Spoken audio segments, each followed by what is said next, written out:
Welcome back to the Tracy Take. I am your co-host Tyler here with my brother Ryan, and today we are breaking down the Jacksonville Jaguars 7th-round mock draft. But before we do that, be sure to go and like and subscribe, and also ring the bell to get notified whenever we create new content.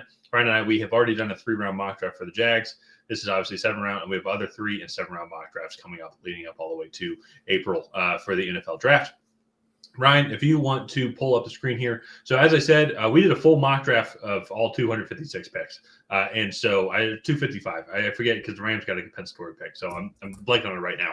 But orient you a little bit to the screen here. Obviously, the top, you can see what round it's in. We wanted to include a couple of the picks before and after just to give some context of who was still on the board and who was taken.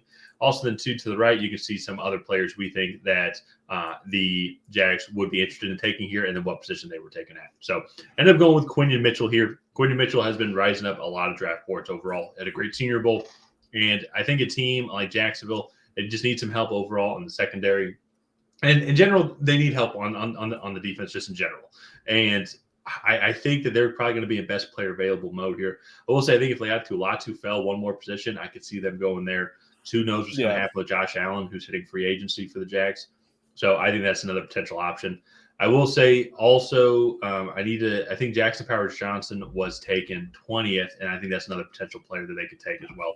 There's just a lot of areas that I think the Jags are okay in, but if they want to take that next step and go back to competing with Patrick Mahomes, Josh Allen in Buffalo, and Joe Burrow in Cincinnati, they just need to improve in these areas. I think they got hit bad with the injury bug. I think Christian Kirk going down. Trevor Lawrence was banged up pretty much the entire second half of the season. So I think that's a lot of the reasons for their faults. But at the same time, though, too, Houston, Texas now, they're going to have a receiving room I think that nobody's really going to want to have to deal with. C.J. Stroud is the real deal overall, so they're going to have a defense that is going to be able to put up against them, or is going to be able to stop him twice a year. So I think if focusing on the defense, getting their best player available, and they could go a lot of different routes here. So I want to throw it over to you. What are your thoughts on Quinyon Mitchell? What are your thoughts on this pick overall? Yeah, as a prospect, he's the size, he has the length that you want to be an outside corner. He has the athleticism, fluid hips. To me, I think what separates him is that mentality that we really got to see kind of at the Senior Bowl. I think I've told the story a few times now in just random mock drafts that we've done. But I really like the fact that at the Senior Bowl, at the end of day 1 or 2, he went out and called out Roman Wilson, who was the top wide receiver at the Senior Bowl. And he was like, you and me, one-on-one right now. And to me, I think that's just the mentality you want in an outside boundary corner. The guy that's going to want to take on the challenges. He's going to want to step up, challenge himself. At the very least, learn and get better. And I think you've seen the character there from him. As opposed, taking him over some of the potential options, I think Quinyon Mitchell might be the better start right now, but I think Quinyon Mitchell's long-term development, he probably will outpace Quinyon Mitchell. I just think Quinyon Mitchell playing in Alabama's defense, you kind of watch him on tape, he has a really good eye for what is happening in the current plays. But I think Quinyon Mitchell, the better athlete, better in true man-to-man coverage.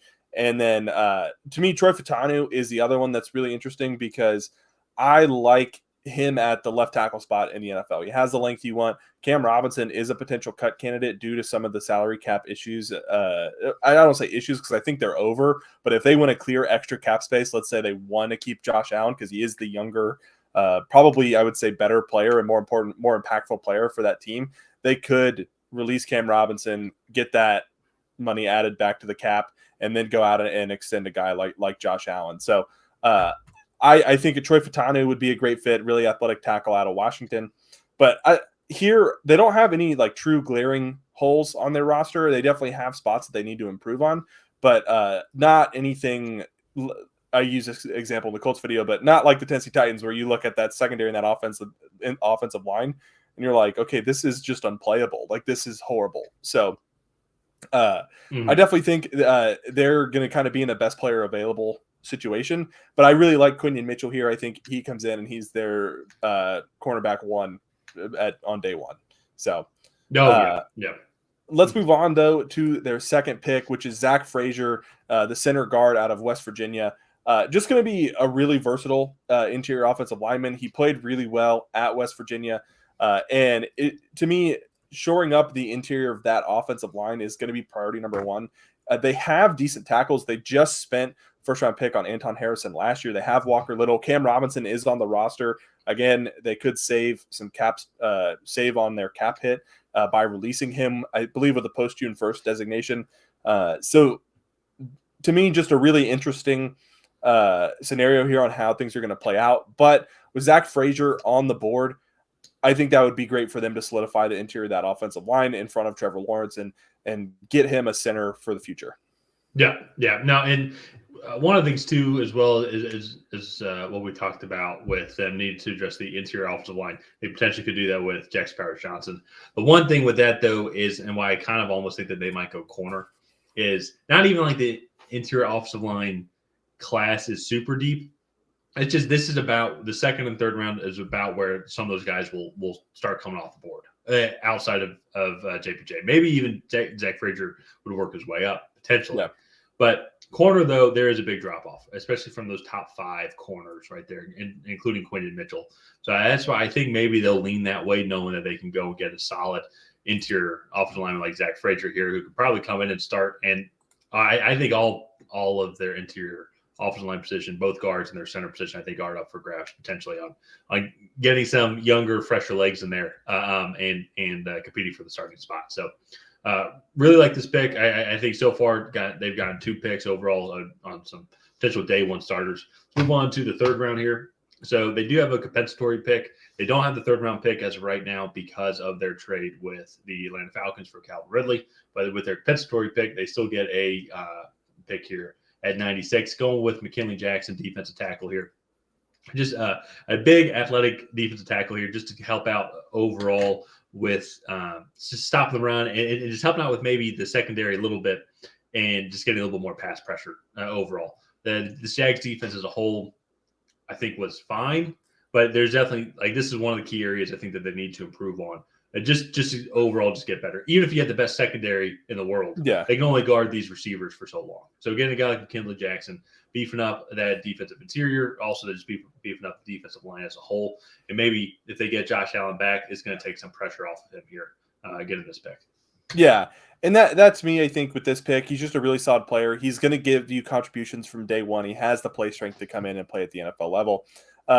When you look at offenses, the offenses in this division, Tennessee with Will Levis, I know Derrick Henry's future there is in question, but they're most likely going to want to run the ball. Indianapolis is going to want to run the ball. Houston, I know CJ Stroud had a great year, but they also like to run the ball with Devin Singletary. When that offense really took off was when that run game also became a big threat as well. So if they can shore up the inside of this defense, I really like what McKinley Jackson could bring to the table for them. And I think it would really help them in their division race because this division is not going to be the cakewalk that we thought it would be for the Jags for the few years. So just another really solid player here, and I think he adds some good depth. Let's move on now to their day 3 picks. They have 6 day 3 picks. So starting off, Matt Goncalves, Goncalves, the offensive tackle from Pitt. He only played in 4 or 5 games this year, and he got injured, but he rated really well in those games. He's a really good athlete, and they haven't addressed the tackle spot yet in this draft. And I think getting a guy like Goncalves, he can come in, he can play tackle, be a third or fourth tackle on that roster. But I think he could also potentially kick into guard. You have Luke McCaffrey, the wide receiver from Rice, Christian McCaffrey's older brother. He was a late day 3 pick. And then I think at the Senior Bowl, I think he really showed that he's a good athlete. He competes really, really hard. And I will say probably a riser simply because of his name.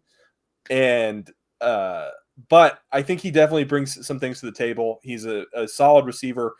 And I'm really curious to see what he can do at the NFL level.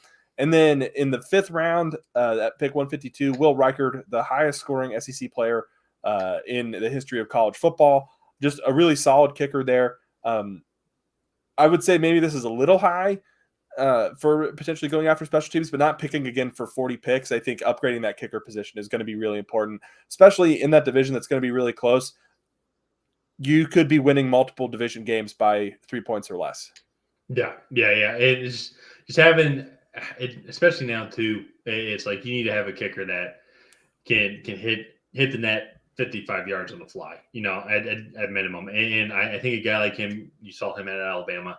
I think come in, compete for the special team spot as well, and provide some good, I think, security for this team here. Because it's absurd now what these kickers are doing. Like, if you can get to the 45, you're in field goal range for a lot of these kickers, and that's absurd. So, rounding out here though with Sakari Franklin and then Jordan Straken as well. Just two, we felt just like athletic guys. I think they can come in and at least provide some good depth, some good special teams, and maybe if they work, it can develop overall.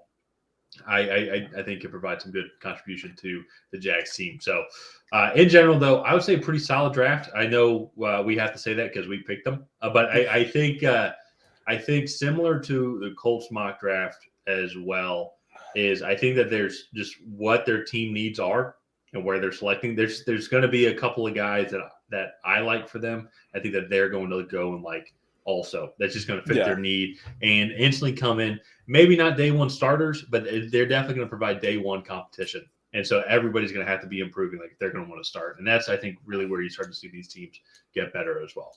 Yeah. And that to me, I think, again, not the sexiest of drafts, drafting the defensive tackle with the third round compensatory pick. Like you do get the corner and then who's the second round pick? Zach Frazier, right? Like, so addressing the interior with two of the top three picks. Again, not the sexiest draft, but when you already have the quarterback, you have your wide receiver one in Christian Kirk. He was just hurt last year, so I think you're going to try to be adding those support pieces around those players to get them to be playing at a high level. So I really like what they did here. Let's go ahead and wrap up this video. If you guys have not already, please go ahead and like and subscribe. Leave a comment down below on what you thought of this Jacksonville Jaguars 7-round mock draft. Did you love it? Did you hate it? What would you do differently? And on that, we will see you guys next time.